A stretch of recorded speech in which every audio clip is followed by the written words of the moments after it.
রাজশাহী শহর থেকে পূর্ব দিকে এগোলে রাজশাহী বিশ্ববিদ্যালয় এবং তারপরে আর একটু পূর্ব দিকে এগোলেই এই ফল গবেষণা স্টেশনটি অবস্থিত, যার ভিতরে প্রবেশ করলে আপনারা এই সুন্দর চমৎকার পুকুরটি দেখতে পাবেন, যার চারপাশে রয়েছে চমৎকার সবুজ গাছপালা, বড় বড় নারিকেল গাছ, আম বাগান এবং অন্যান্য ফলের বাগান, আর একটি চমৎকার পুরনো চুনসুরকির তৈরি করা চুনসুরকি দিয়ে গড়া একটি ঘাট, যে ঘাটটি অনেক পুরনো, তার চেহারা দেখলে বোঝা যায়। যদিও ঘাটটি এখন অব্যবহৃত এবং এই পুকুরে সেভাবে কি গোসল করে কিনা জানি না। রাজশাহী শহর থেকে পূর্ব দিকে এগোলে রাজশাহী বিশ্ববিদ্যালয় এবং তারপরে আর একটু পূর্ব দিকে এগোলেই এই ফল গবেষণা স্টেশনটি অবস্থিত,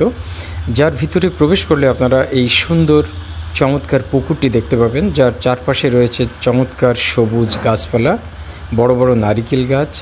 আম বাগান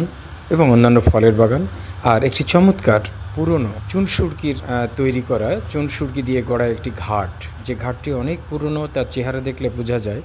যদিও ঘাটটি এখন অব্যবহৃত এবং এই পুকুরে সেভাবে কি গোসল করে কিনা জানি না।